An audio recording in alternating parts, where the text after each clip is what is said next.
Today we're going to talk about Tiger King from Netflix. Was Joey Exotic a narcissist?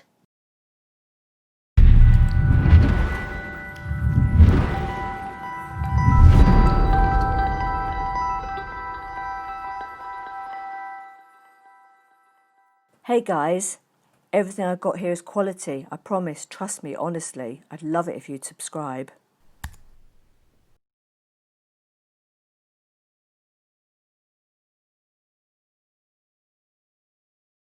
On Netflix, there is a series called Tiger King, and it's about Joey Exotic. And he is now serving 22 years in prison, cruelty under the protection laws. And Joseph Malano Passage, I think that was his real name, he also got charged with murder for hire charges. I found it fascinating. I think you all did who watched it.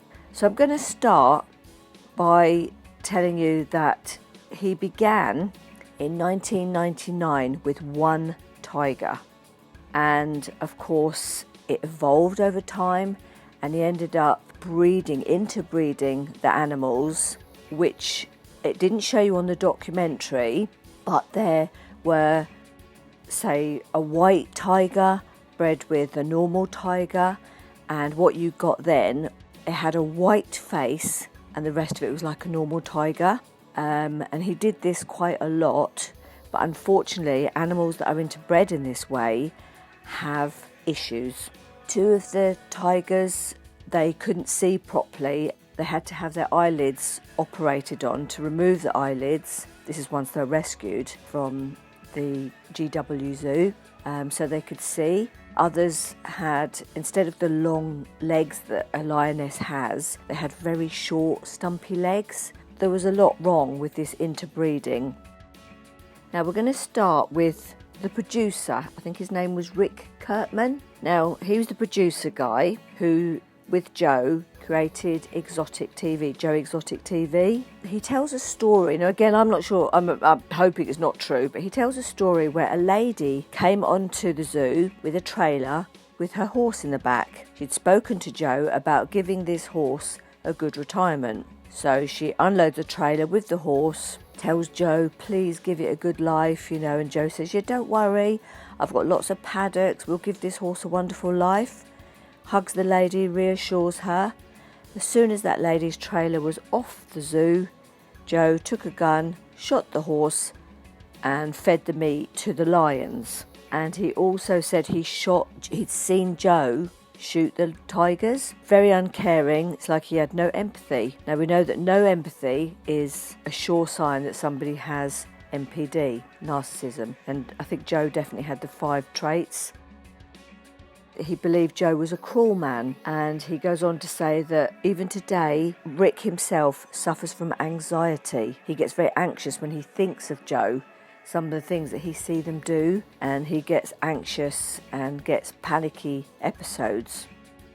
Joe wasn't easily influenced. He wouldn't take advice and he wouldn't listen to other people. Quite often, Joe would smear people and criticise them and ridicule them. Again, this is a narcissistic trait. And another thing was that Joe told outrageous lies, saying that he was working with some scientific company in regards to the hybrids and interbreeding of the tigers.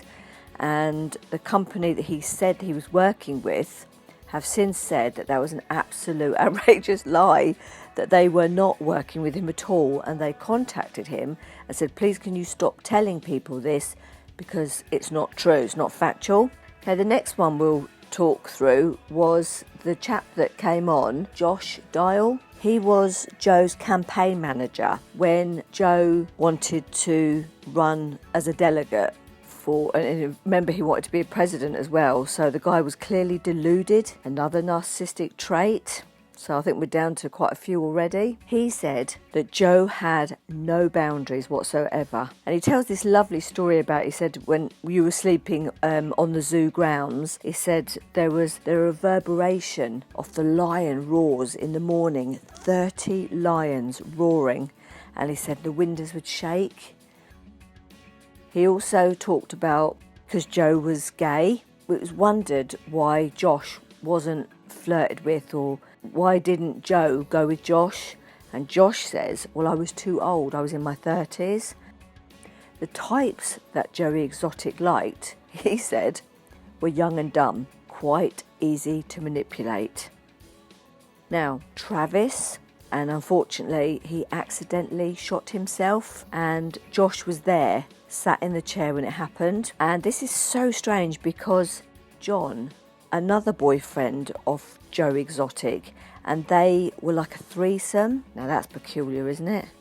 But anyway, each to their own. What happened with regards to Josh was he had been bought a gun by Joe, and he was showing Josh, the campaign's manager, look, this gun won't shoot without a clip. And I don't know what it's about, I don't know anything about guns.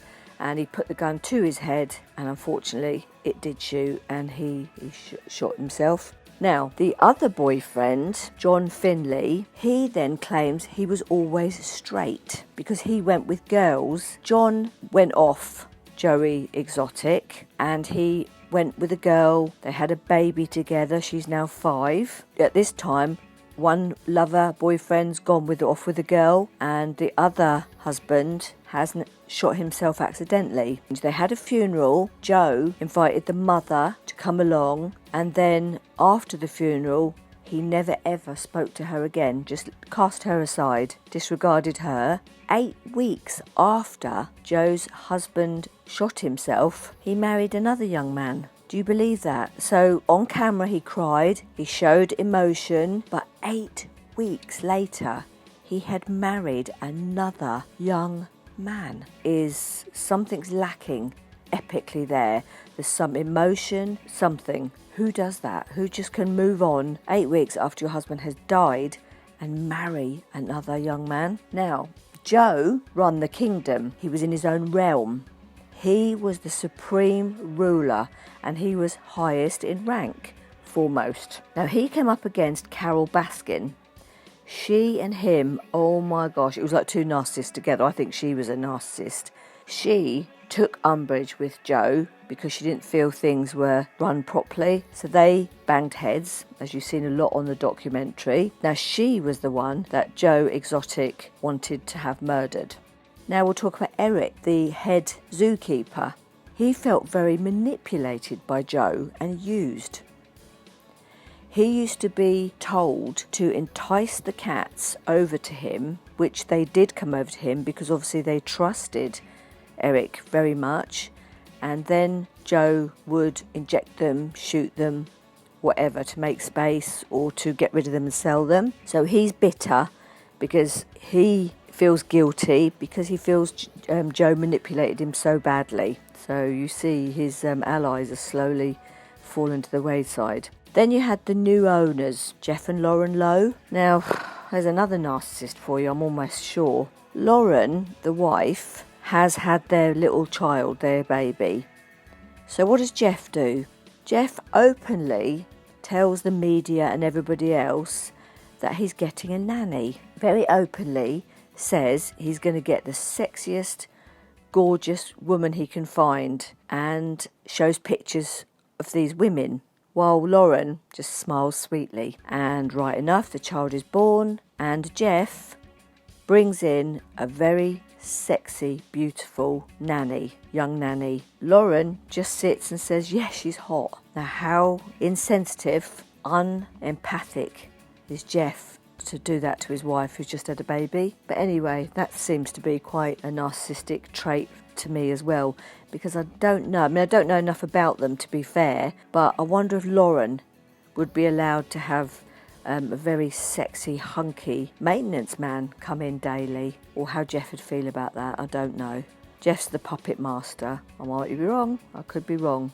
So then there was Alan. Now, he worked for Jeff. He was the hitman, the one that supposedly got the money, was going to murder Carol, but he took the money and fled. He just went off and did his own thing. Yeah, but again, I'm not sure if Jeff pulls Alan's strings as well. Then you've got James Harrison. Now, he was the redhead club owner, quite a stout guy. Again, showed him with lots of sexy women. They're all turning against each other now. So then you've got Joe. He wanted to be famous. Remember, he's very deluded. He loves notoriety. He has fans. He gets the attention and he gets the love. This is what they strive for. A narcissist perpetually needs to be seen to be right or to be looking good. And on some footage that I've seen, Joe is being filmed looking fabulous, and somebody comes up, makes a little bit of noise in a truck or something. He rings them up and says, if you come here again, you better duck that bullet that I'm going to put over your head. So instead of asking the person politely, he's quite rude. Then you had John Reek. He's the zoo manager. Now, he was a very tight ally, I believe, of Joe Exotic. He again felt, in hindsight, very much taken for granted, bossed around, told what to do, and he felt undermined.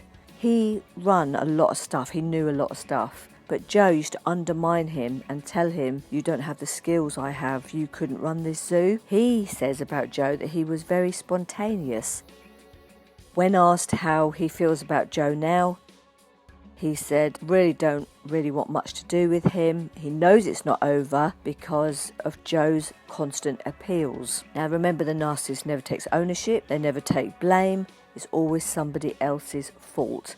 Some people believe Joe was set up. So now you have Kelsey Staff. She was the girl that her arm was torn off by one of the tigers. Now this girl then now is a boy. She is now a he. So he, I thought, was one of the fairest out of the lot of them. I just felt like he was so fair and there was no drama. In fact, a lot of them, they were just so understated, a lot of them, and just pretty cool. Some of them were just nuts.